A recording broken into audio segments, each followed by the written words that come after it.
Welcome to the Rough Housing Podcast. I'm Justin Rourke. This is John Pico Baby Martin, Hello. My counterpart. Today we are joined by Aaron Kiffe of Guild Mortgage and Jonathan Lange from Home Goal Lending. Great to be here, boys. That's correct. Okay. Anyways, they are in the lending world, and we're exploring that today. So, Please, friends, the near null chance that we have any, please hit the like button and subscribe for more. We're going to come to you with all kinds of juicy sauce, so you don't want to miss it. subscribe, hit that bell. Pretty convincing there. You know, I like to be subtle. I'm not pushy. No? My sales pitch. I feel like people come to me. Hurry up and buy. Yeah, buy it now. We also want to make sure that we're letting everybody know this is more just to hang out and have fun and have some honest conversations. If we feel like we're having to pitch ourselves, we should probably be taking a drink because we're not going very hard. So I do want to give the disclaimer to everyone out there. There's a strong chance that you might get offended, and this is nothing more than glorified cable access. In the essence of being our truest selves, we may say things to be funny, to be passionate, or purely out of ignorance. The good news is that we're quick for self-reflection and change, and we have no intention of hurting anyone's feelings, but if we do, then change the channel. Stop what you're doing, find a hobby like pickleball, and move on. Go on now, get. Go on now. Go on now, get. Go on now, get. Okay, get off my yard. It's about us. It's about being real and honest. I think that's what everyone's craving in the world, let alone the industry. I have a distaste for posturing and people always acting like they can never be penetrated, if you know what I mean. Which the real estate world is full of. Everyone's getting penetrated in the real estate world. Let's just be frank. It's just, it's laughable. Kool-Aid sipping, monkey suit wearing, needle dicks. Wow. Or everyone's on a panel or some horse shit. I mean, I guess this is our de facto panel because no one invited us, but whatever. But the true essence is to talk, sir. We just don't go. Talk some shit. Talk some shit. Let's do it. Okay, wonderful. Today's beef. We're going to have beefs. Yeah. Today's beef. Lenders and coffee appointments. Why don't you want to commit to the full lunch?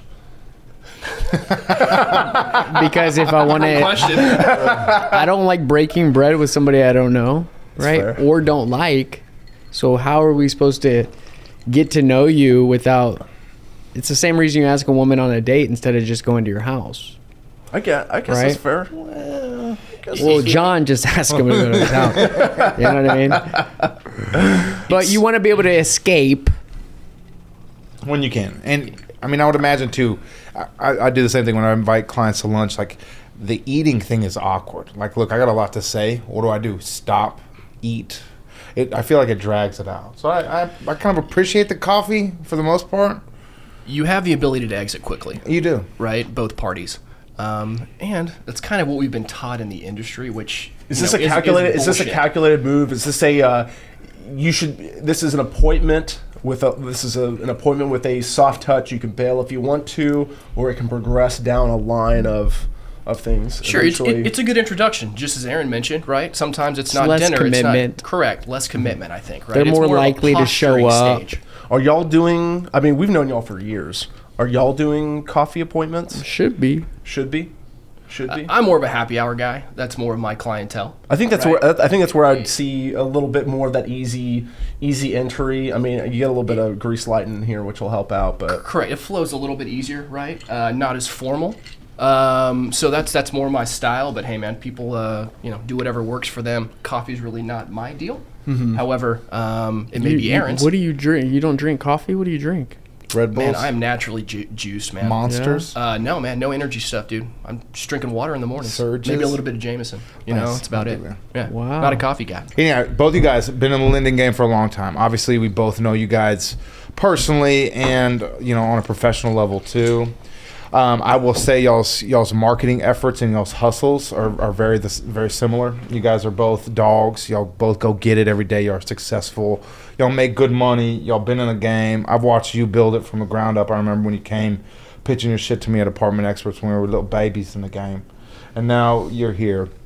I've enjoyed working with you and gotten to know you through the network around here, which has been awesome. So I think you both have different styles and different ways to approach it, but the end result's the same. So back to the coffee date situation, I do want to ask, do you guys have any recollection on, what engages that, and what's the end result when you guys pinpoint agents to go to coffee? I mean, obviously it's for business, but is there ever any shame in like, hey, agent, I know you've been in the game for a long time. You probably have a billion people that do this, but let me buy you coffee.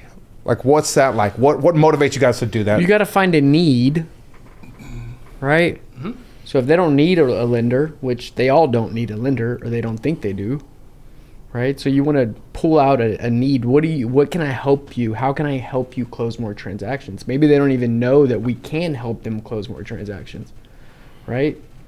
So you want somebody there has to be a need. Otherwise, you got to convince them, and then it's just like you're spinning your wheels. What I've found is the biggest driving factor of making those connections is actually doing it in a transactional format, right? Starting off in a transaction? Typically, let's just say a listing agent, right? And you're kind of soliciting them through the transaction, right? And you're providing them information, providing them updates, just showing them how you do business. Mm-hmm. That, I feel, is the best way to prove your worth or value to that agent, right? Absolutely. People can talk a lot. Real estate agents talk a lot, right? Lenders talk a lot. The proof's in the pudding, right? It is getting stuff done quickly, efficiently, and making their clients happy so that they look like all-stars at the end of the day, right? You do that in a transaction that they're involved with, it'll pique their interest. Right. It's like a sport. It's like playing against you in a game. You stain them. You're on the court. You drop 45. They can't guard you. The next year, you're a free agent. Come on. I love the chase. That's what it's all about, right? Mm-hmm. It's about the chase. It's about finding people that need you and that's a good fit, right? We're not a good fit for everybody. Aaron and I aren't going to be a good fit for maybe the 80-year-old gray hair, right? But unless he does cocaine. I prefer the older ladies. Okay. Well, because you're suave. Yes. And they love your baby face. Yeah, because you're sharp and you're I don't know why, but I just feel like they can spread your name like wildfire. You know what I mean? Once I don't know. You grow up north, you have a little Cindy German. You have a little honey pot. Keith, I don't know you, but I bet you're huge with the grays and gays. Yeah, I can see that. They all pay, right? Grays and gays, they all pay, baby. That's one thing that it needs to be reiterated in society is that in order to discriminate, it costs you money, right? So discrimination and capitalism don't really go hand in hand. Agreed. Right, and that's one thing that society doesn't. Nobody can really describe that. Or no, you don't hear that much, right? What? Because it would be dumb. Like, how much information do we have to take now on a 1003 about their ethnicity and their sex and all this shit? And marital statuses and all sorts of stuff, right? Well, that has to do with title, and I could understand that, right? But it's like, who cares if they're if they're Polynesian or if they're... Correct. Doesn't matter. Right. You know what? You said something that's really cool. I've never heard it that way. Discrimination has got no room in capitalism. I mean, like that's a beautiful thing. I mean, obviously, that's a huge piece of what I hate about our society today is no one ever looks at the big picture of that as to why we are who we are. And I mean, if you look at the lineage, you can't discriminate in this business. I call myself a chameleon because I think I can get along with damn near anybody. You put me in a box. It's a great trait that you have with a million people, and I appreciate that. And you guys are the same way. But I love how you put that. I think we should put a shirt. Whatever you said, we'll roll back the footage. Grays and gays. And the only areas where discrimination is warranted, let's say, is time. Right? If somebody's just gonna suck my time from me, then I might punt on the deal and say, "Hey, I'm sorry, I can't help you." I get that. Or if you're dishonest, it's like lying to your lawyer. Right? It's like, I'm here to help facilitate this deal, and I know all kinds of gray areas we can fit into. Right. But if you're not being transparent with me and I don't know what you want to do and what's going on, it's very difficult for me to put the puzzle together. It's a bend, don't break. I mean, I've never fired a client in that regard because I feel like, to me, it's the big picture. If you're a shitbag today, you may clean up your act and not be a shitbag 10 years from now, and I still want you in my pocket, right? But I mean, I guess there are circumstances where it gets a little gnarly to do that. So yeah. Can I jump in real fast? With a personal, like, kind of tying back to like current like woke culture and everything like that. And we're trying to exercise all the discrimination out of every single industry, out of every single thing. I think that it's now becoming a part of like the general like zeitgeist or everyone's mind view of like, let's eliminate discrimination, let's call out discrimination, to the point to where now it just becomes a game in a way. And I saw something someone posted something on Facebook a while back, and if they're listening to this someday, I'm so sorry. I come out of this out of curiosity. They had some group meeting at the KW corporate office about discrimination in real estate against gay and lesbian people, and they were talking about lending. And I thought to myself, kind of the same thing that you mentioned, like discrimination has no part has no place in capitalism. I was thinking, with all the fair housing stuff that we have to go through and that we're trained on, and that what we can ask and what we can't ask and all these other things, they pulled up all these statistics about how I think it was gay and lesbian people were denied more on an industry basis, like across the board. They were denied more loans. And that, this is just evidence that this is still such a big problem in our society. And I'm thinking, what a crock of shit! I wouldn't agree with that. I agree. I even pecked in, and I felt like I wanted to pull this back. Their foreclosure rates then should be a lot lower, right? Should be if there's lower? Qualified buyers, right, and they're not being qualified and not purchasing a home, then you would think that their foreclosure rates would be a lot lower, right, than the average population. Does that make sense? I'm not sure if I'm following. On a percentage basis, sure. I mean, that's the I would say back end argument to them. I don't know what being gay or lesbian has anything to do with it. I don't know if there's a form that you guys have fill out. I've never felt it on any seen it on any application. So I'm sitting there wondering who's signing up for these surveys. Why are they promoting this? And everyone who was at this like little meeting was like, like let's get beyond that. Maybe I got blinders on, but I mean, I know enough people in this earth that I don't think there's a single one that I can think of that would hear that you're gay or lesbian and be like, nope, not working with you. I mean, like, do you ever run across that in a personal environment? We're in 2023, dude. Yeah, I mean, right? It's like, I mean, love who you want to love. Love who you want to buy love. Whatever home you want to buy. Like, I mean, get whatever, and that's a capitalism aspect. It's like, I don't know any hustler or dog that will say no to that. Well, if it's not this old man who keeps scripture in his pocket, then it's going to be some young hustler who's going to say, I've got you, let's go. Well, there's hungry people out there. There's hungry people out there. So it's like, if one lender doesn't work, then wouldn't you go to another lender? Right. Like, I don't see how this statistics has any sort of merit or value. And when I piped it on that thread, I was like, where did y'all get this information? I got we're not sure. We'll find out for you and send it your way. And I'm like, where the fuck did this information come from? They think that way, so they do whatever they can to mold their. So you make the statistics. To be honest with you, I bet you that environment was just the typical K-Dub Kool-Aid of what other seminar or function could we put on so that people have something to do during the day and say, I'm going to a seminar today. Think about how many other demographics could also claim that same thing. Yeah. Right? Oh, yeah. Which probably have egregiously been discriminated against, probably in a lending perspective Irish. Historically, right? You want to talk about the Irish lineage? We got fucked up. Yeah. And we got fucked up. No one says a word about it. Tell us, John, what happened to the Irish back in the 1800s? Then, but I know we got fucked up. Tell us, Jameson, hey, as I drink Jameson Irish whiskey. This is the Florida Scottish. Sorry. Led you to hear. But I like that. I like that aspect.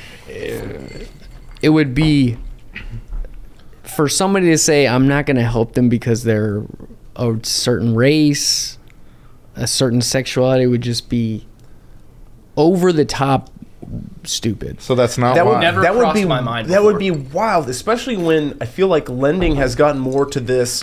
You are it's so compliant. You are the Justice League floating around the orbit in a satellite, and you guys are working, I'm assuming mainly virtual, unless you're doing some in person, and we're going to do some emotion building, some rapport building. Sure. Otherwise, you're going virtual, right? If you're not interacting with them in that way, and it's just a name and an application and a story associated with them, then who would care? It's embarrassing for me to go over the portion of the application where I have to ask their ethnicity. Yeah. Why are you asking Why me does it this? even? That has no that's an bearing on archaic- that's an archaic How many question. years have you been in school? How is that applicable to anything? Does that affect Other your than the underwriting? government wants to monitor if you are a undergraduate, a high school student who Maybe that's what graduated. it is. That is That's exactly what it 100% is. What it is. That is Right? absolutely 100%. But why? Just But these why would that censuses matter they to just them? have to keep because they're just the whole 100%. thing. They're keeping all the stats associated with these things, right? Who's getting loans, who's getting denied loans, what ethnicity they fall into, what demographic they fall into. It's just it's an information gathering exercise. So when they build enough data and they understand there needs to be a economic crisis, they just sit down and say, "Y'all ready for this? Y'all ready for this?" Push a button, and then we're in a downturn of a market. Man, I think that's a big thing of the data collection is they get to control every little piece of what we do. But what comes with that is more volatility, right? Because you can't control. There's certain things that you cannot control and that aren't linear. See, but the Right, archaic, like- as we get bigger, but the archaic mindset and how it's the system set up is to feed off those stats. I mean, I think it's going to get to a point where there's a threshold to where that does become a little volatile. But I don't know. I was having that conversation with some people today at lunch about just the recession that we're in and everything. And we were talking about the timeline on when things are going to turn around. It's like, well, whenever they want them to, I mean, it's like it's all controlled by the entity. It's like I made a joke. I was like, there's a Illuminati, a hierarchy that's just chilling in a little ivory tower, and they all look at each other. It's like, man, that was fun for a couple years. All right, you guys ready for the recession? Y'all good? Y'all good? And then boop. Policies are affected by the people just at the top rather than the majority of the people. Let's give a good for instance. During COVID, they shut the whole entire world's economy down, right?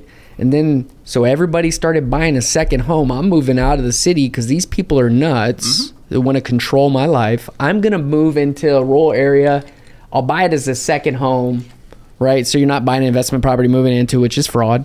Okay, so then everybody started buying second homes. So then the federal government came and said, we're going to put a 3.875% hit across the board on all second home purchases. Right, there's a threshold, an APR threshold, a fees threshold, which is significantly under that amount. So it negates all second home purchases now. Correct. You practically can't buy a second home. But instead of saying, hey, we're going to make it where you can't buy a second home, they put these stipulations which make it practically where you can't buy it unless you put a significant amount of money down.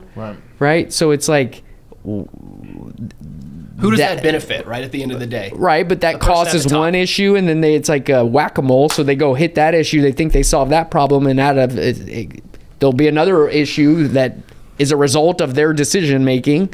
Instead of letting things work themselves out, Did you guys run into a wave of California people Absolutely. Oh my goodness. buying second homes in Austin, Texas? Absolutely. Aaron and I did. they might have been they might have been buying primaries and moving. Well, Right? more investment deals. We had more investment. But in investment deals that they were coding as second homes because the pricing was the same as primaries until basically Fannie Freddie said, we're now going to involve these loan level pricing adjustments because we know what you're doing. Well, right? yes. There was a 6-month period where I had everybody in California wanted to buy a second home in Round Rock. Oh yeah. Weird. Yeah. Right? And also Strange. inquiring about the rental rates. Yeah. Like, hey, They how wanted much to you talk think a about their rent cash for? flow, and I'm going, I thought you were coming here to visit your son that went to college at UT. Strange, right? Yeah. We're just trying to get residency for the college tuition. And can I claim my homestead on this, right? Yeah. One of those things. That's interesting that you were mentioning all those things. I don't think that all that stuff is really pieced together or what we might necessarily see on some of the realtors are going to be aware, and I want to use realtor. Everyone who's licensed, like under that realtor, although it's a trade organization, I don't think that I was aware of what was going on there. But that's really interesting to say that. Like they're like, no, we're going to squash that, even though we forced this outcome, but we're going to squash it. It seems. The whack-a-mole approach is one thing. It's also just trying to stick the fingers in the dam and try to, you're not creating solutions. And that's where I was telling my kids this yesterday. We were driving around and my kids were talking about one president being better than another president, which, by the way, we should be really pointing our fingers at Congress for sucking so hard for so many years. Who cares about a president? It's the Congress that should have the real power. But they were telling me all this stuff, and I was like, you know what? When it comes down to it, I was like, I don't know if it's necessarily about a president in particular. I think it comes down to the 5,000 people. If it's even that many, it's probably less. The 5,000 people that are making the decisions on behalf of 360 million people, that's where it gets a little bit weird and strange. And that's where it gets to be very reactionary, and it has to be above and beyond anything that would stand for reason or measure. And they have no track record. Zero track record on handling things appropriately at this point, in my opinion. I would think everything is so archaic, dude. It's like just like everything else. Like I'm a firm believer that like religion needs to be revamped. I mean, look, I don't want to get into that, but I feel like there's so many ideals that we've carried on for centuries and just eons that just have never been tweaked enough to like fit what's going on now. I mean, the internet changed everything. I mean, let's break it down. That was a pivotal mark of like, all right, we really don't know shit. Let's expose ourselves to the vast universe that we know of. And as we grow this like database in our heads and like understand what really is happening, things need to fucking evolve. And like the political system hasn't even touched it yet. I mean, why are there two parties? First off, I mean, that should be eradicated out the gate. And like you said, I mean, you have right, this, John, one party. Give it a ball. That's what we have. Well, you know what I mean. Why, exactly. And that goes back to that button pushing of like, all right, we've swung this far enough. Y'all ready to go the otother side? Yeah. Like, you ready? I mean, and they do this. I mean, look at our president. I mean, it's a fucking joke, dude. I mean, it really is a fucking joke. So, I mean, we should go through this process of evolution. It's like, it's like either evolution or extinction, right? Like those are the two ways that science and Mother Earth figures out how to fuck shit up or keep it going. It's like we're on this path now, but I think there's so much money in it. And there's so many old trivs that it's going to be challenging to do that. But I bet our kids, they see something different than we do, more than likely. Well, I'm worried about us being so siloed that, going back to what Aaron was saying about just for those, secondary properties, we're all so siloed in our industry and our organization that we're focused on what's kind of mattering to us most, but what we don't know. And I think that makes it hard to kind of see that bigger picture of you guys are being affected there. It's affecting us. There's NAR on our side who is trying to promote more home ownership in other programs and other things that I don't know if that's going to be beneficial for the country as a whole or not, depending upon how or what they do. There's a lot of just like people just yanking on pulleys and levers and having no idea what's happening. Well, think about the reduced rates for people under a certain income limit, right? Which I don't think that's a terribly bad thing, but that was just a sway, right? From what we've seen, it seems like extreme to extreme, just in the political realm.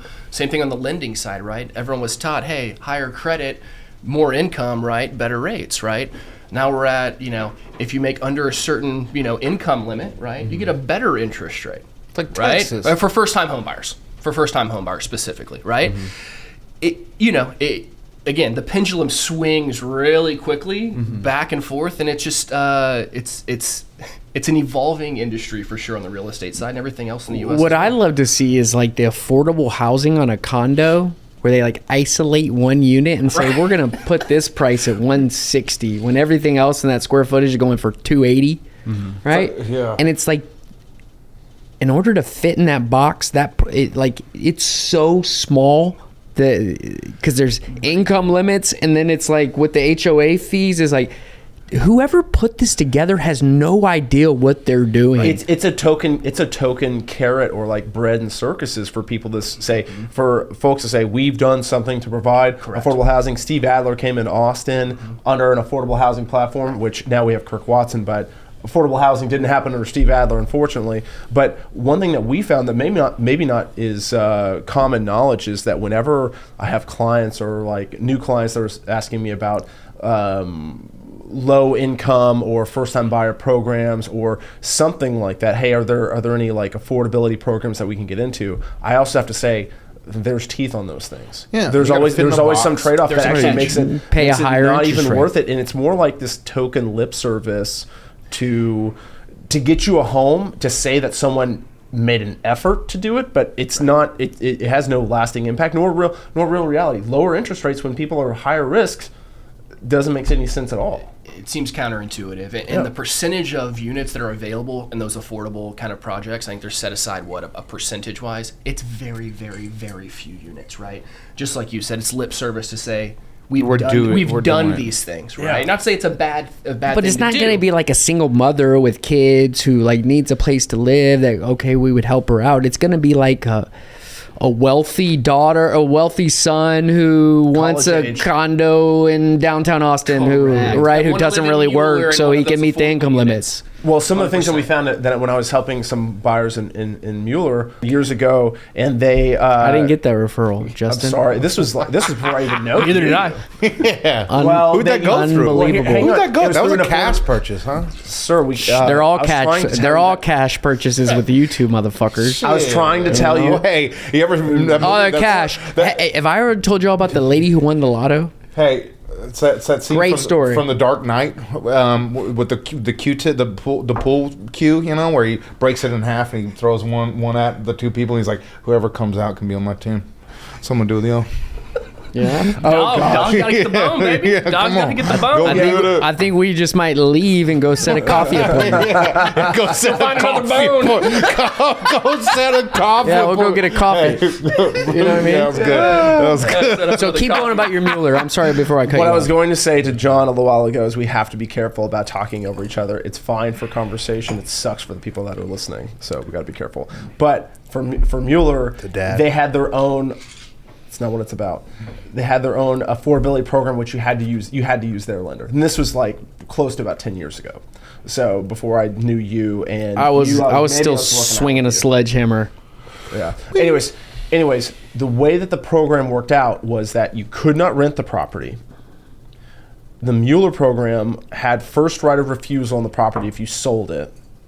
So that way they could put somebody else in the affordability program in there, and if they didn't buy it from you, then I think like 20, you're capped on your proceeds 20% or of the something. profits. 20% of the profits went back to the program. Correct. So it's like if you can't treat this as if it's your property and enjoy all the benefits of property ownership, then it's truly just another rental program or like a glorified bank account, if that. Right. So there's just so many teeth on these things, and there's all this window So you're going to help me get into a home, and then you're going to take all the upside from me. Correct. Okay, thank you. How beneficial. It was awful. So benevolent. It was bullshit, and it wasn't meant to help people. I mean, they have to have a mechanism to feed it, but it could have come from different. It could have come from different directions. It could have come from the developers with commercial aspect rather than the residential aspect. Lots of different ways, but I think it's some of that window dressing, and that kind of leads me to one other thought that I've had recently, and I don't know if you guys offer these, and I want to be careful about shooting you all in the foot. But there's one thing that I've been hearing about lately with 3-2-1 buy downs programs for the first 3 years that like soften the payment in the very beginning, but at the end of the day, you're going to go right back to that interest rate unless you can refi. Which, if the ability to refi, all of the disclosures though have the rate, the qualifying rate. So it's not like we're showing them one thing and giving them another, right? So they're aware of the rate where it's at and what the payment's going to be. So it's and you're qualifying based upon the base rate, not the reduced rate for the first 3 years, right? So let me ask you this: do those rates, I guess, balloon up to a higher rate than you would get out the gate? So there's no disadvantage in it. It's just rolling dice. Is there more cost up front? It's slightly. There's a delivery fee to Fannie Mae and Freddie Mac for a temp buy down, so it's a slightly higher interest rate, like on the secondary marketing side. But no, it's not going to go higher. It's not a variable rate. You are capped. Well, no, but I guess the landing rate, let's say the 3-2-1 rate, is that going to be higher than year 4, not the third year? Correct. Or whatever. The landing rate at the end of that trajectory, is that higher than what you could get just on a standard 30-year conventional loan? Maybe an eighth higher or something. Not the juice is worth the squeeze on that. The catch is those 3-2-1 buy downs have to be covered by sellers. Okay. Right. That's the Fannie Freddie. Where's the let me fuck you? Can't come say, hey, I want the 2-1 buy down. I want to buy down my initial rate, and I want to get a 2-1 buy down. That 2-1 buy down has to be seller provided. We have a borrower paid version of that, but that's like you could do that on your own. You could do it yourself. Right? You take the delta between 6.5% and 4.5%, that on a monthly basis, what the difference between those two interest rates are, and you just put it in a savings account. Okay, you subsidize your own mortgage. So I had some other buyers who had a different lender than you guys. I always try to feed my homies as much as possible, no doubt. But sometimes I can't do anything else 'Cause you're for weak, people who Justin. are choosing. Like You're we went to weak. Rocket Mortgage, and I'm like, I don't. Okay, let's fuck agree. this deal up. I don't agree. Totally. I don't agree with using that. I want you to know what other options are out there. I really want you to go talk to these guys, but I can't avoid that. But they brought this 3-2-1 thing, and the more I'm finding out is, yes, you have to ask the seller for. They had like a roughly $500,000 loan, and they're like, you have to ask the seller for $16K, and I'm like, oh my god. In addition, the seller was overpriced, so when we were asking the seller to chop off their arm, like, even though in reality they were overpriced, we're asking you to chop off your arm, and now, also, by the way, you have to pay like $16K in closing costs, so these guys don't have to pay roughly and I did rough cocktail napkin math. It just, you pay $16K to save $16K.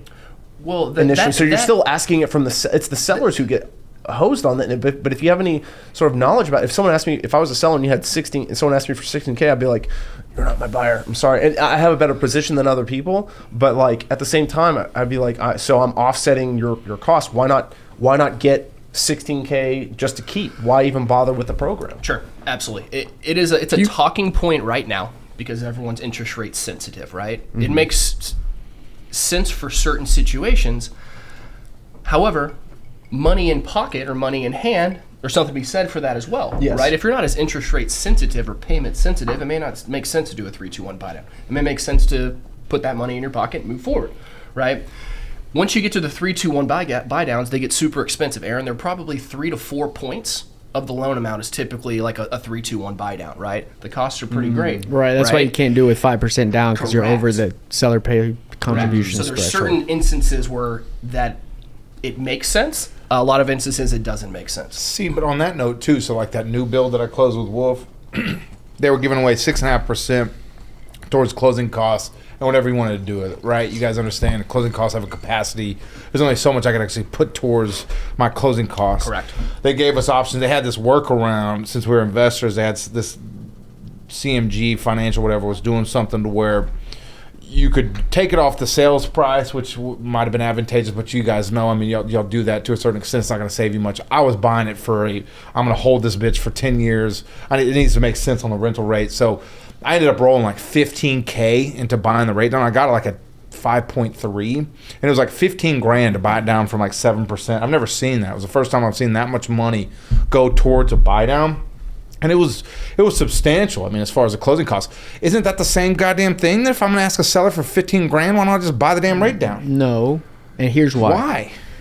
With that buy down, the difference between 7% and 5 3/8, whatever you're at, what's the difference on a monthly basis? It was substantial. How much? $300? Several $100, yeah. So it would take at $300 a month. That's $3,600. That's not my argument. And I'm explaining it to you. If rates come down and you refinance that $15K, it's going to take you, I don't know, I would do a break even with you, and I would say, okay, if we spent $15K on a buy down and you save $300 a month, $3,600 a year, how many years does it take you? It takes 5 years nearly to make that money back on the buy down, where the temp buy down stays in an escrow account. If rates come down, you can use the remaining balance in the temp buy down escrow account towards the cost of refinancing. Okay. Whereas the $15K, it's gone. Okay. Right? Unless you keep the mortgage in long enough to make the 3-2-1s, like what would the rate be? So same scenario, but we'd spent the $15,000 on a 3-2-1. The seller paid for that. What is my starting rate? 4. Let's just say your base rate. So that's substantial. 7, right? But after a year, 5. Okay. So then I'm caught up to where my 5.3 is in all essence of like legitimacy marginal, right? Right. So I went 1 year. Now what's the year 3? 6. Okay, I've just made it up in a 3-year trajectory with that 15,000. What you're talking about. My point isn't it the same damn thing at the end of the day over a 3-year period of me spending $15,000 buying down a 5.3 on a conventional loan that I'm going to have for 3 years and not gamble that the rates are going to change, or do the 3-2-1? You should have discussed that with your loan officer at the time. I did. He didn't have a 3-2-1, and that's not the case. And sidebar. You can't do a temp buy down on an investment property anyways. Right, so it wouldn't have been So applicable. you had to do a permanent buyer. It's only for but I could have primary done. It could residence, so have been that my wasn't an primary. option. Fair. Regardless, this isn't my scenario. I'm just spitballing, like thinking about the big picture. I think feel the temp buy-down has significantly more impact than the cost of any permanent buy-down. Let me throw some at y'all. Get paid more on temp buy-downs? Not at all. Okay, all right, sorry. Not at all. Okay, sidebar real quick. I have two questions. First off, I've never told you I have a cash buyer, not been telling you the truth as a cash buyer full. If I went to another lender, I'd tell you. But do you straight up. do you ask them if they have a financial advisor? Motherfucker, here's the deal. Here's the deal with you: is you want me to dig in, Strong arm them into going with me. It's like the way I operate in business. Like, look, I'm gonna tell you what's up. I'm gonna show you the big picture approach, give you the data that I think you need to know. And then I'm gonna let you make decisions from it. It's not my job to convince you one way or the other to go somewhere. Maybe I'm fortunate enough to not. Hold on, let me finish. It's not my job, and maybe I'm fortunate enough to not have to do that. Do you have a fiduciary? 100%. And I Okay, give them the so is it data. your- I give them the data. So that is I it your think they job need to know. look out for their financial I best give interest? them the data that I think they need to know to make the best decisions. I will tell you this story. I referred out one of my buyers, new build, long trajectory, about a 13-month build in Calterra and Dripping Springs. These motherfuckers are proud of their homes. Take forever. Every grain of sand, they're like placing it exactly where it needs to go when they're pouring the slab. So 13, 14 fucking months to build a house. Outrageous. Regardless. They got a house in Sugar Land they're selling. I referred to my Houston agent. She's a pimp. Went to my high school. She went to, I don't want to say names. But anyways, she's selling their house in Sugar Land. She's getting these contracts sent to her. They have to either sell it for the proceeds, rent it out, or they dip from the 401k to get their money, which they can do. Either way, they're going to close. We're closing on the second. We had a contract fall through. She's getting like 3 or 4 contracts thrown at her that they don't like. They're like, I don't want to commit to this. I know it's a down market. We can make this work. She texted me this morning. She's like, hey, can you talk to them and tell them to jump on one of these things? It's good for what they want. And I'm sitting there looking at this thing. I'm like, look, I know they got, and on the back end, I've been talking about other things. Like, I know they have options. I told them, I was like, look, I don't want you to dip in and restart a 401k if you have it. So let's try not to go that route. So we can go down that road. If you're not comfortable with it, then we'll do other things. And so I've fed them with the big picture of what they know. I'm not going to go to them and tell them to jump on one of these contracts, but she wants me to. And I think that's the same case with you. I don't think so. What I'm saying is, when I hear cash buyer, a lot of realtors tell me, I got cash buyer. Do you go ask the buyer, like, have you ever came into it? Where did you come into $500,000? Did you save this money on your own? Was it inheritance? Right? Because Aaron, I've a had huge cases. whore. I don't care. Just show it to me right now. Let's Exactly. Go get You don't. That's you not, don't that's care. not how I operate. That's why I get Right. discounted by that. And that's To me, it's fine. like, look, I've I had don't a give lady. Let me tell you a One at a story. time. I had a lady won the state lotto in Louisiana. She won $300,000 on a lotto in Louisiana. She went and told her realtor, I'm a cash buyer, right? She bought a $250,000 home and helped her kids out with the other $50,000. Next thing you know, she's a nurse, makes 60 grand, has no money left.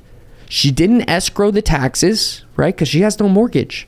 She owes income tax on the lotto winnings. She didn't know. Nobody advised her that she needed to pay income tax on the lotto winnings.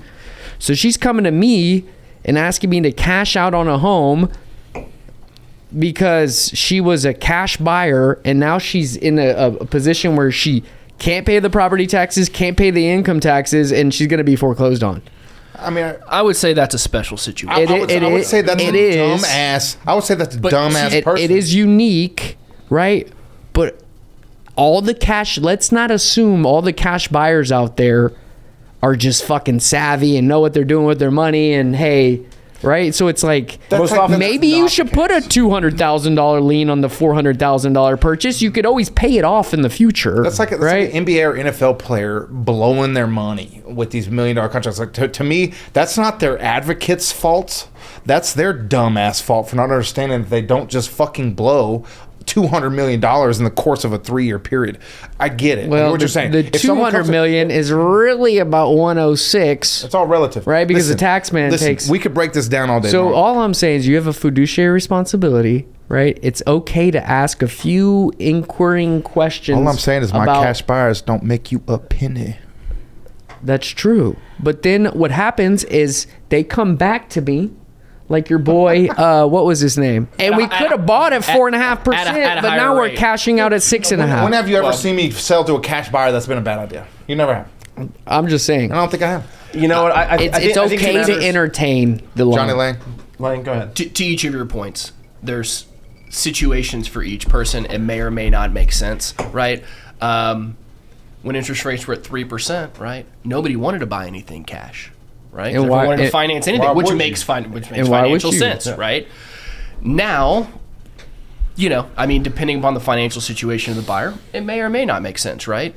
Rates drop, they go pull cash out at a little lower interest rate, but to your point, Aaron, totally get it. Moving on. Hey guys, I want to move this to another prompt. Hold on, before you say this, I wanted to preface this was like most people would sit y'all down on a podcast and ask you, tell me about the rates.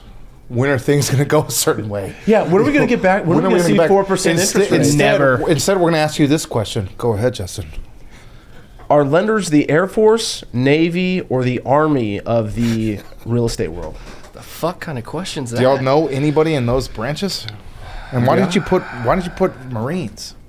Because they're part of the Navy, you dolt. No, they're not. Yes, they are. The Marines are. A Marine would come in here and kill you in a heartbeat. I Marines are by I themselves. would say that the the army Marines out here. of I the think real the estate Marines are the world. Navy. No. I would say the army of the real estate world would be y'all. Because we're out there in Real the estate field, we're agents, pounding right? this- Your troops, pounding right? the pavement. And you're just like, That's why I'd say we're the. and you're just like the fodder, Marines. right? Like you just throw you out there and y'all just get mowed down. You know what I mean? Right. That's Just where we're send going. them to the front lines. He's mad about it. Yeah. I feel like we're the Marines. I would say the lenders are Air Force because we're running like air traffic control on this bitch, right? It's like coordinating all of this shit.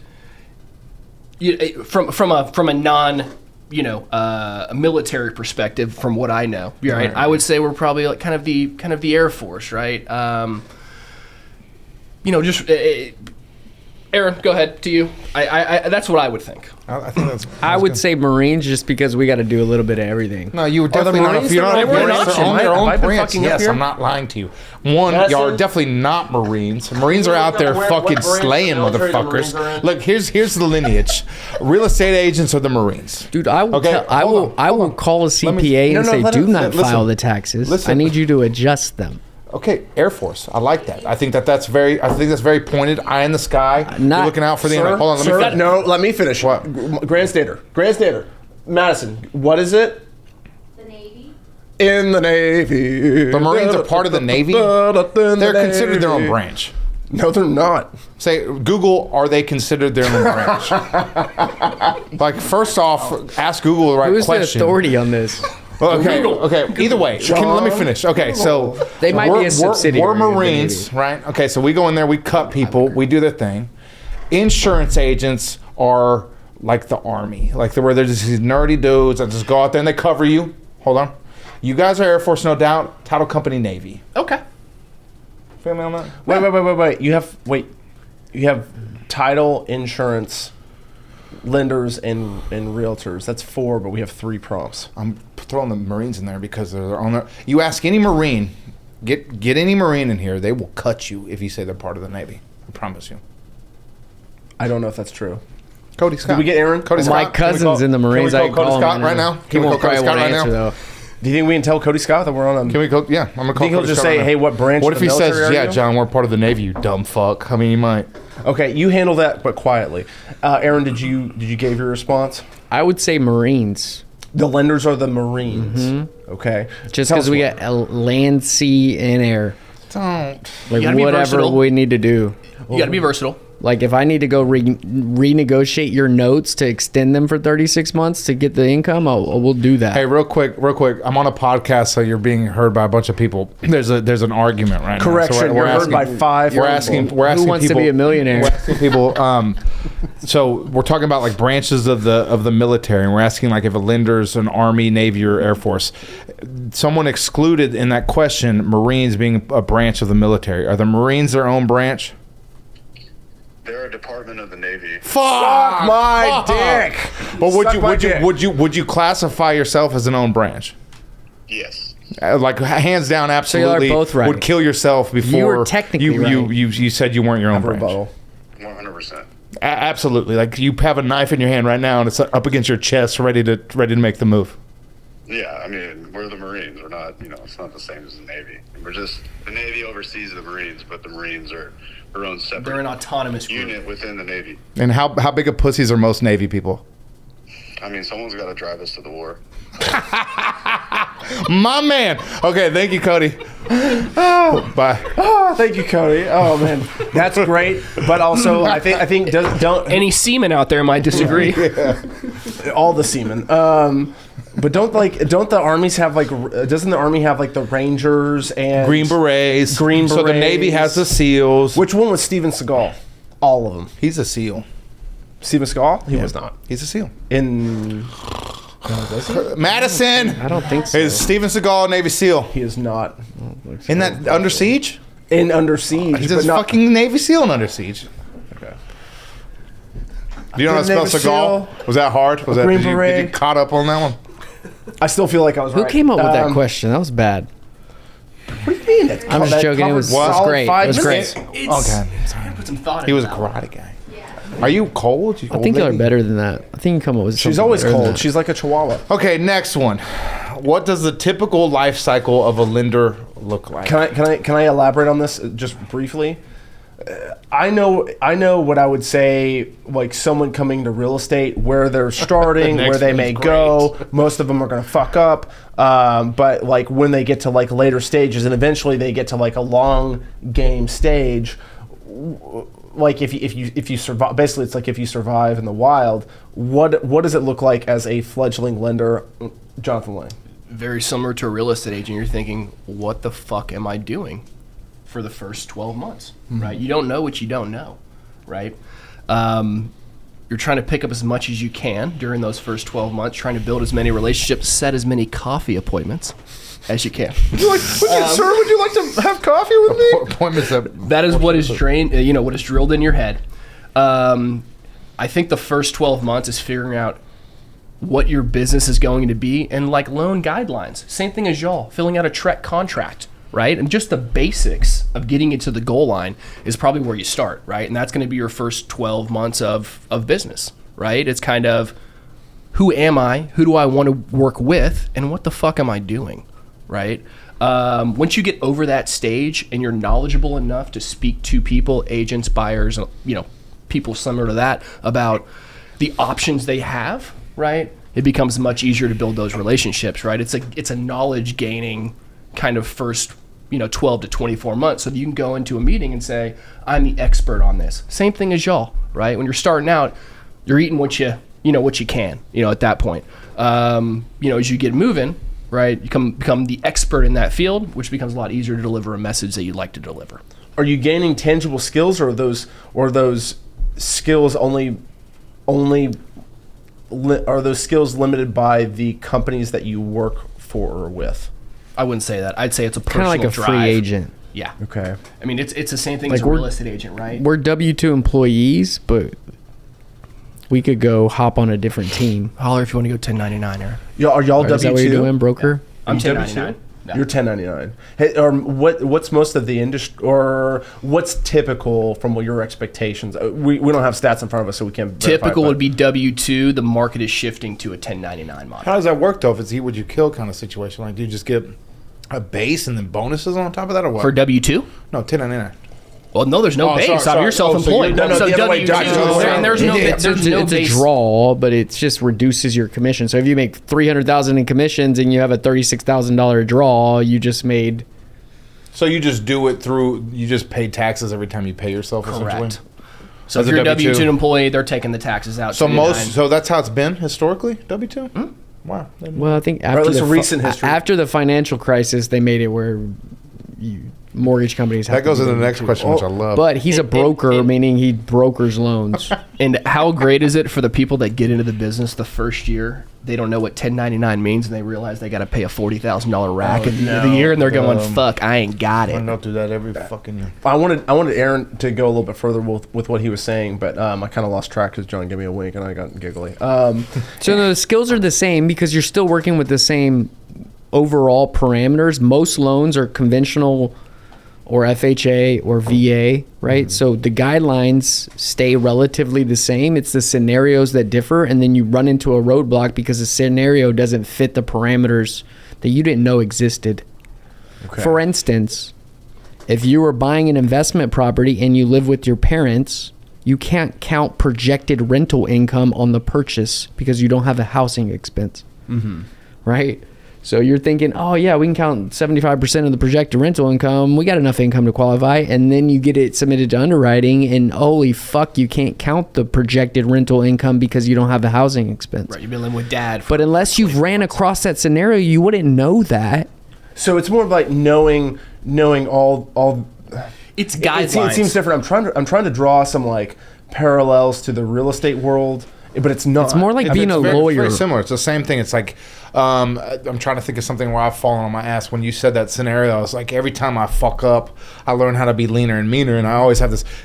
There's always been that like kind of like overarching theme of you can be in this industry for 40 years and still learn something new every fucking day. Dude, it's probably the same thing. It's like I don't know what's septic tanks. Like there's a capacity of a certain size of septic tank versus how many square feet the house is. Like you go inspect that and you might be like, oh, you're fine, you know, and then you go get it. As long as sure you can flush butt wipes down it. Who cares? As long as it's 11 o'clock, it was my bidet. Butt wipes. So in that note, like how many times did y'all fuck up a deal because y'all didn't know the hair on it? You still fuck up deals. It's Same just thing. Can you overcome it? Same thing in real estate. There's always a gray area to get it over the goal line, right? If it's a qualifiable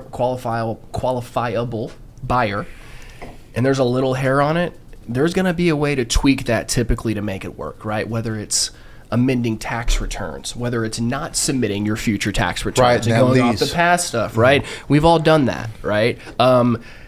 As you grow in the business, you learn of what the pitfalls are of what to look for, right? Which is what I'm trying to teach my team and say, okay, these are the things you need to be looking at, which is the same thing that y'all are doing too, right? But it comes with experience of seeing, 500,000 deals. Right? And the difference being, from a team perspective, when you fuck the deal up and you're on your own, it burns. You have to deliver the news. You have to overcome the scenario, right? Figure out a solution.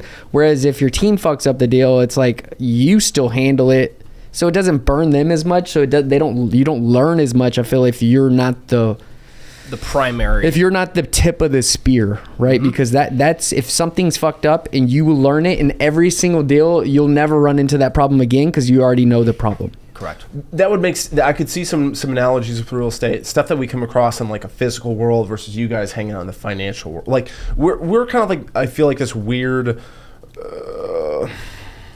aggregate of like different skills, a lot less financial. In fact, most realtors are completely mindless about financial.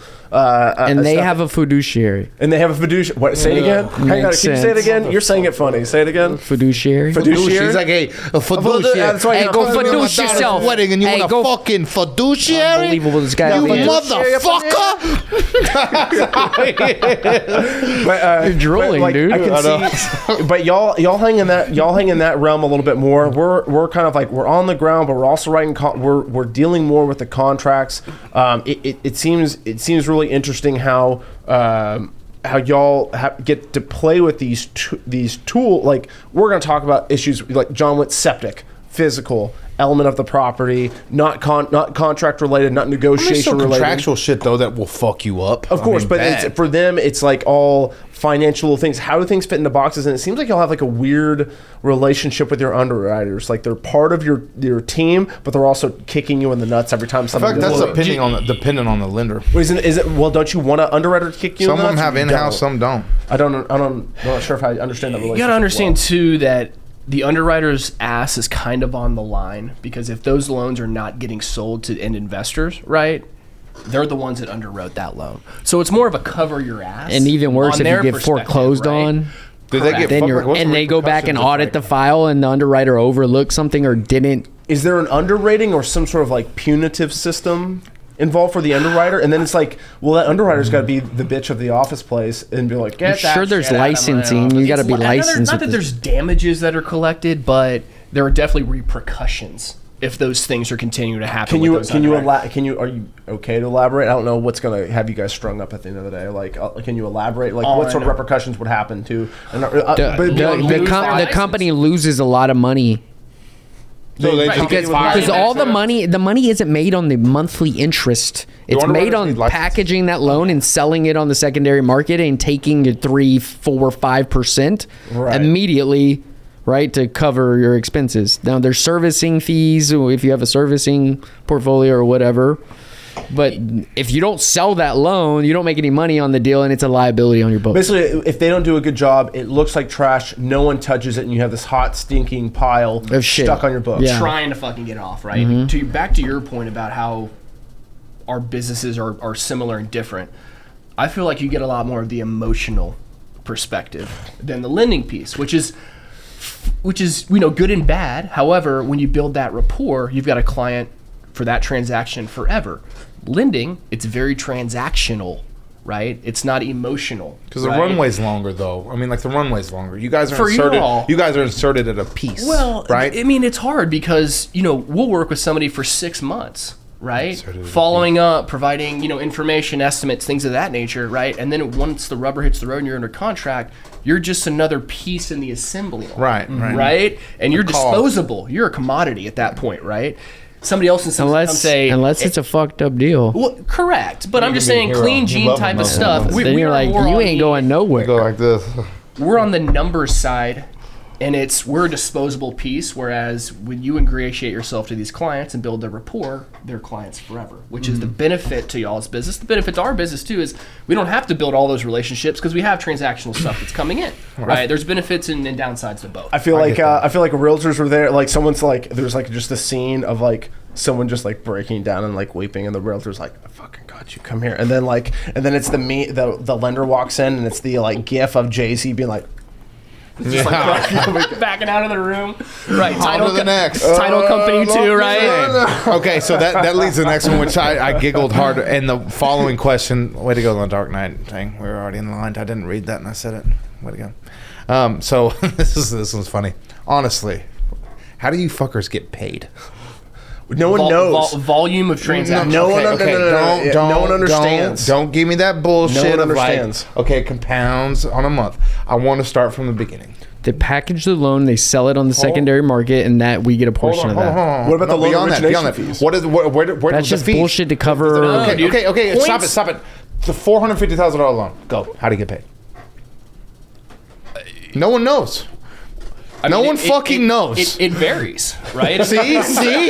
No one fucking knows. It varies. We are not paid off of discount points. That is simply for a rate buy down, right? I mean, I'm not. If I charge you $17,000 for the rate, I'm not making $17,000 in my pocket, right? That's for the rate that's provided. When you brought your rate down for $15,000, your originator did not make $15,000, right? Yeah.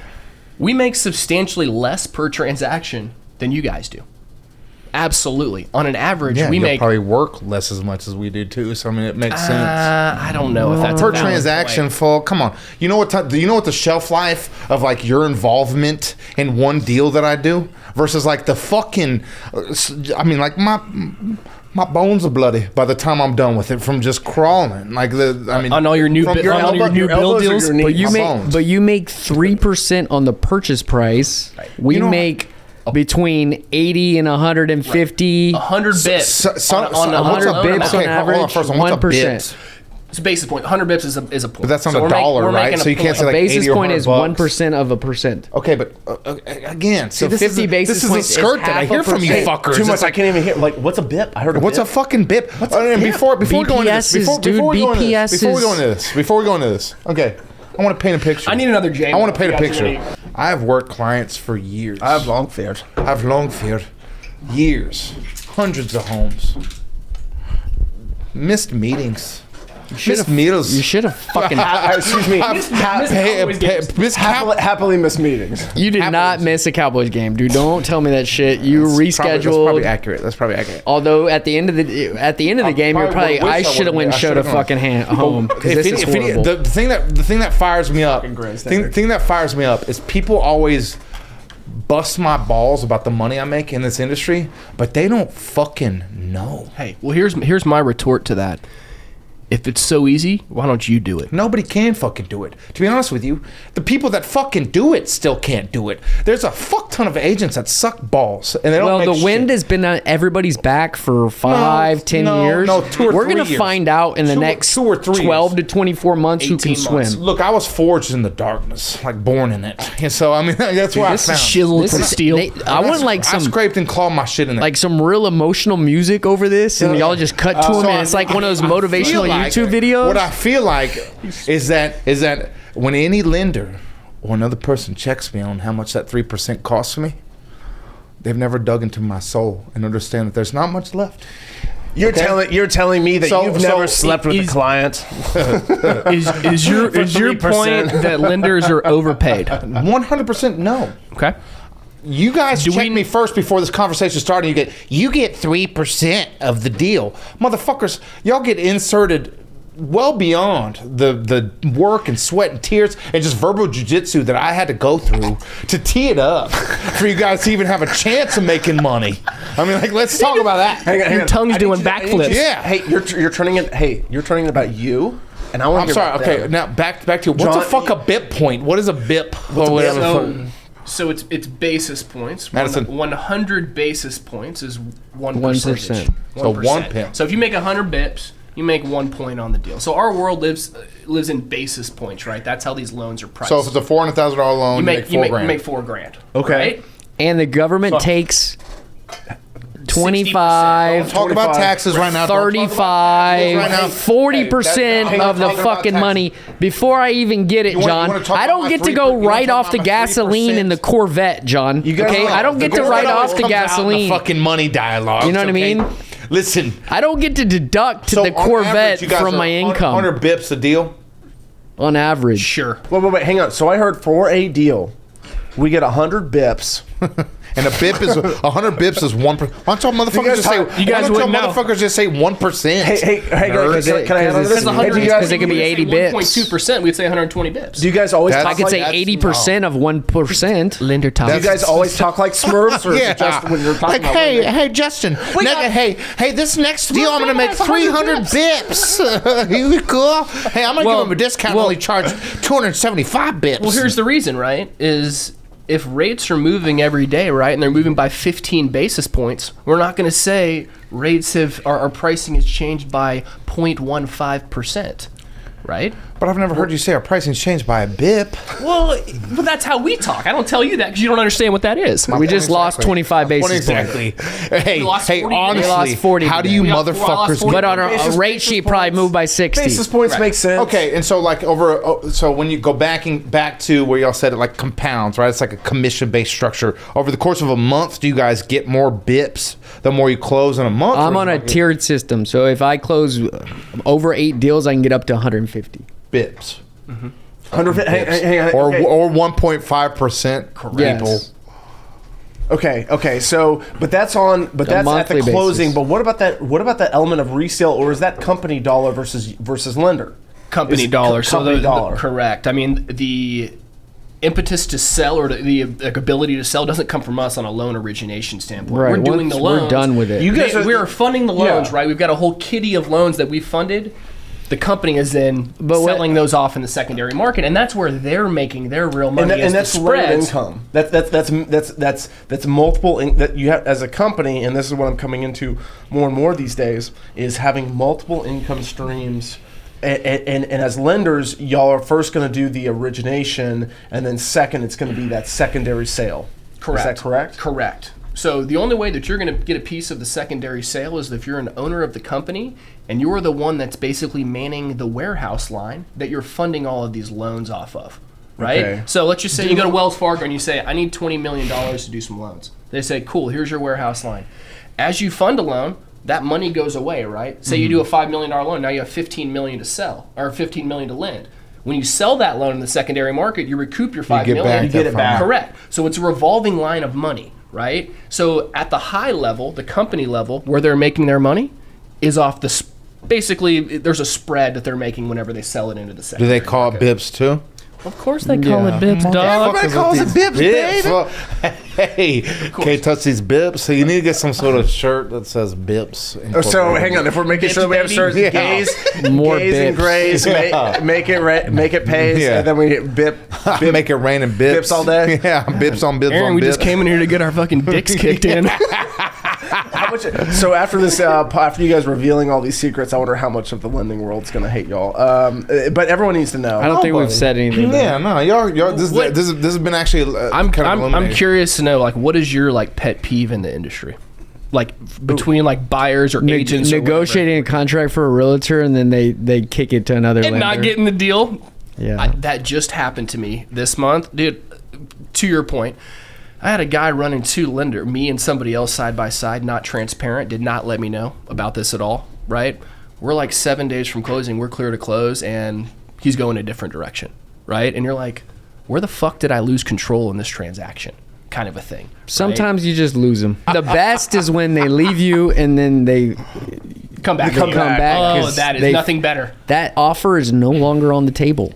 Yeah, your bips just went up by 75, right?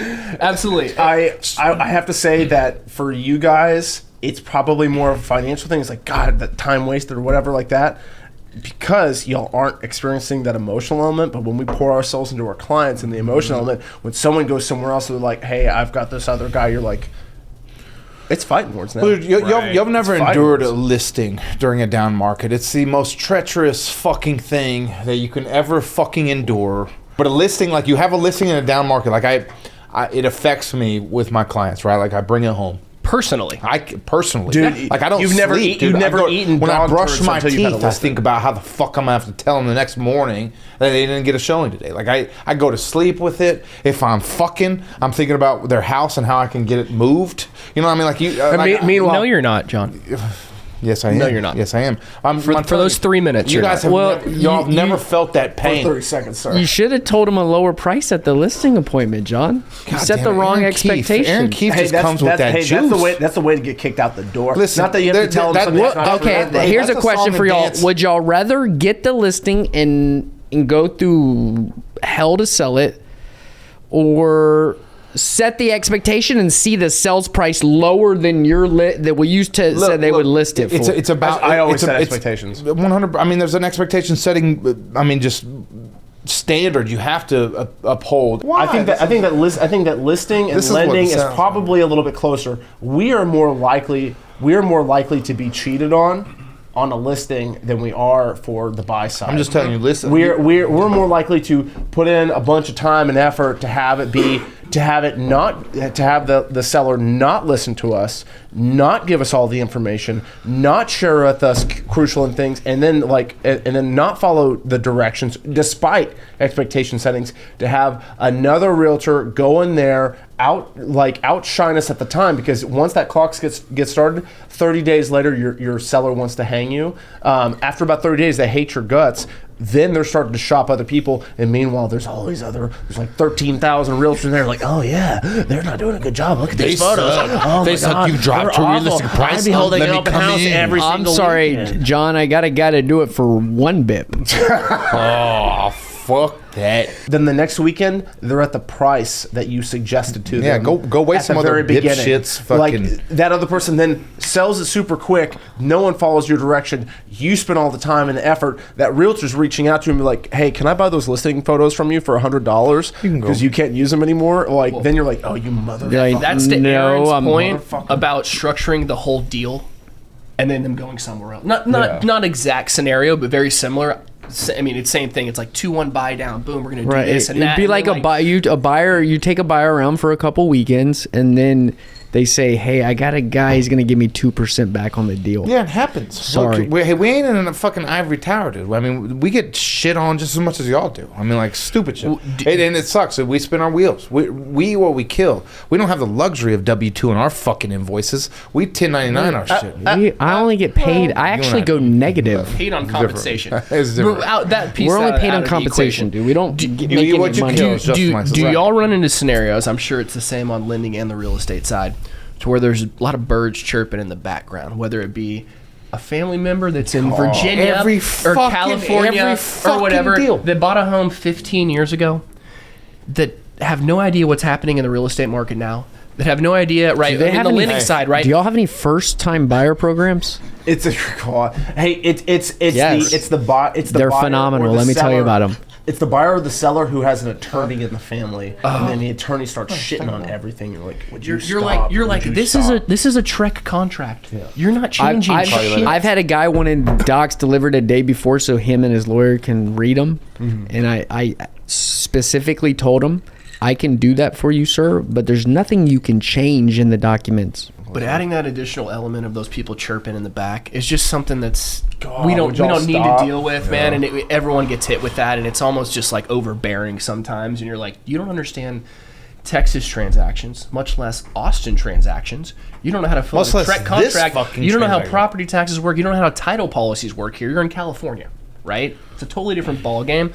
So it's something we both run up against, and it's just a yeah. Or I had a borrower tell me one time, I was explaining taxes, property taxes, and how they work. Tax bills come out in October, November. The values come out in the spring. They went over everything thoroughly with this woman, her and her husband, right?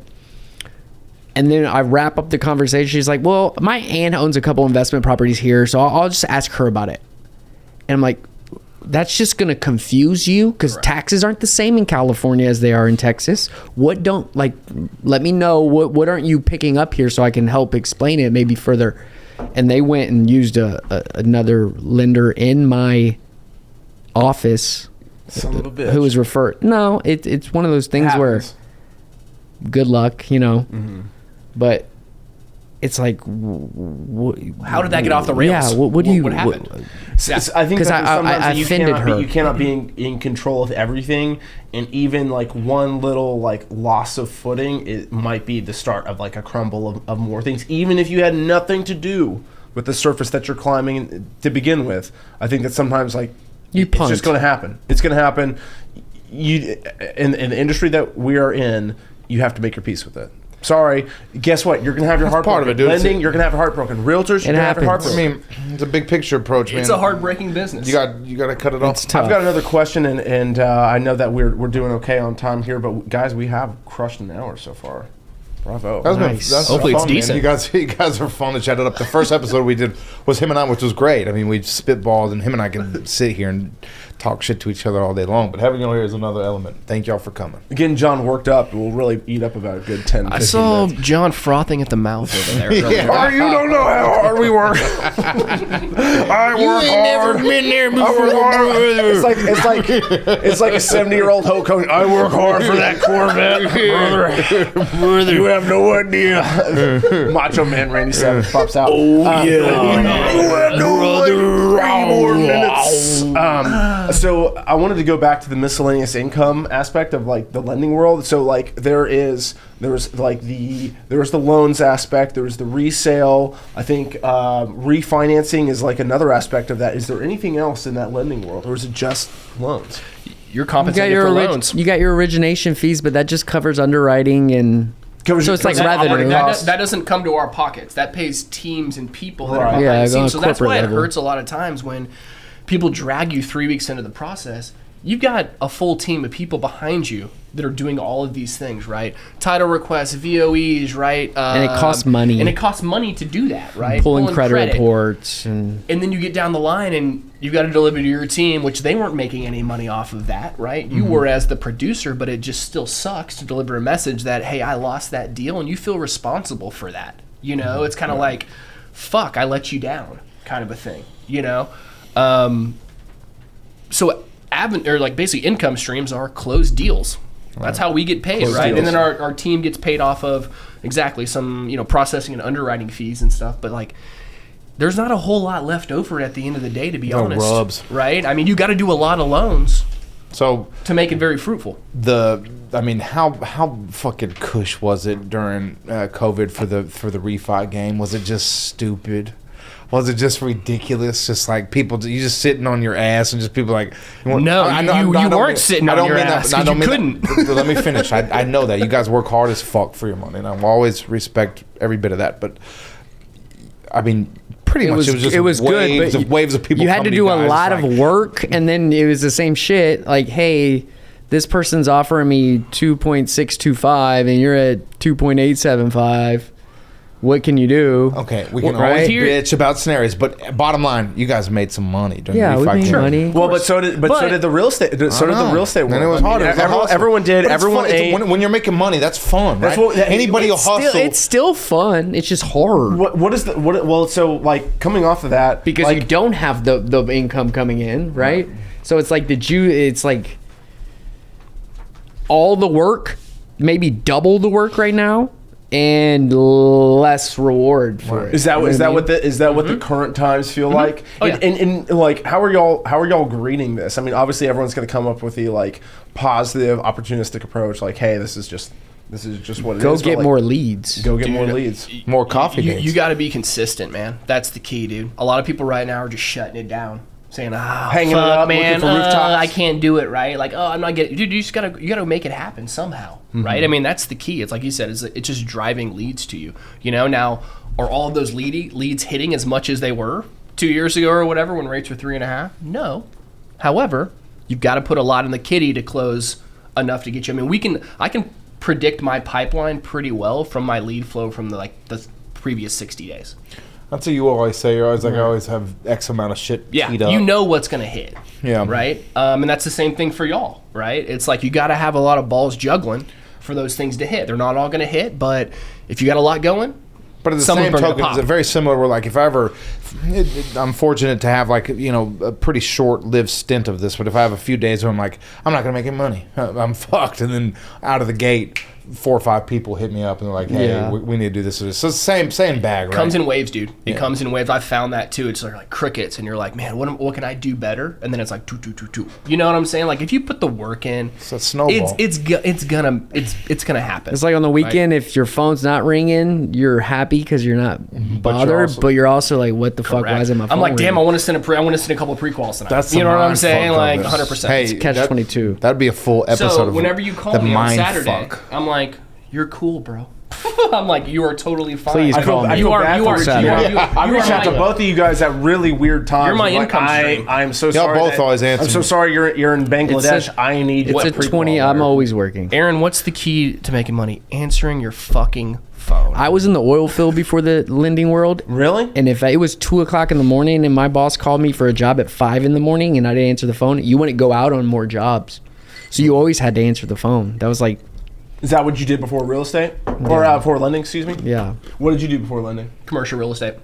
Yeah, in Dallas. For sure. 09 to like 011. Then I came to Austin and got connected and been going ever since. Man, this has been fun. This has been great. Did y'all have fun? Absolutely. It's a blast, man. I definitely want to have you guys back. I do want to give y'all an opportunity to plug yourselves. Make sure that you look into the camera deeply and let them know you are, how to find you. What does this one need to know? Last name's Kiffe. I'm not hard to find.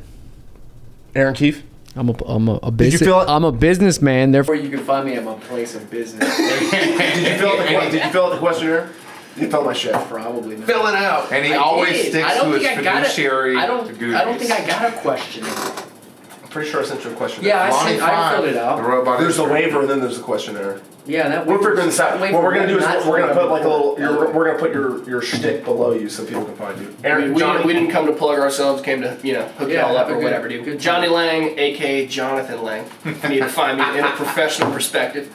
But yeah, man, just here to support you all, man. Glad to be here. Wonderful. That was a ton of fun. This is great. Come back, guys. Oh, by the way, John and I have one thing that we want y'all to let us know, and people don't have to say yes, but we definitely want y'all to throw it out. Who are you going to challenge? Aaron, we'll start with you. Who are you going to challenge to come on this fucking podcast? We don't have to know any profession. Don't have to be anyone who you think's going to jive and make. Yeah. Anybody that you think could bounce with us. You know, I mean, we want to build this thing. I feel like if we bring enough professions and enough personalities and really do this and edit it right. You think y'all could rip an Austin FC player in Fuck here? yeah! Any day. What do you look? That would be on my alley. That would be on my alley, right? That'd be dope. Yeah. That'd be dope. Okay. I don't know. Shoot for the stars, dude. Go get Joe. Shit. No. Who do you know? Who do you know? Who do I know who I think would be good for the podcast? Who are you? Look into that camera and say, I challenge this motherfucker to come to this podcast. I didn't know that was the question. Come on, man. Don't leave us hanging. Let me circle back around. Johnny Lang. Shit. Person, just a single individual person. And I would love. We don't care if they're real estate. I would love to get Patrick Eitel. I think Eitel. I'm gonna see him tonight. I'm gonna be like, hey man, I nominated you for the deal. You challenged him to come I challenged you. All right, I'm gonna see him Challenge tonight. that motherfucker right now. Eitel, let's go, motherfucker. Let's go. Which one? This one. That one. No. Let's go, Patty. Come on. Right. Yeah. How do I tell? Phil, I challenge you to come to the rough housing. Rough Housing Podcast. The Rough Housing Podcast. Can we get Hudson juiced up and on this thing? that'd be Come on, hard let's to do. go. Straight Let's it. He might have 2 White Claws. That's it. go. We'll do our best. He's like, I had 2 Dr. Peppers before this. I'm feeling a little bit overwhelmed. I'm jazzed. I'm jazzed. Well, Yeah. Guys, cheers it out. Cheers, boys. Thank you so much. Wonderful podcast. Cheers, boys. Let's do this. John Boy. Thank you, team. Cheers, buddy. My guys, hey.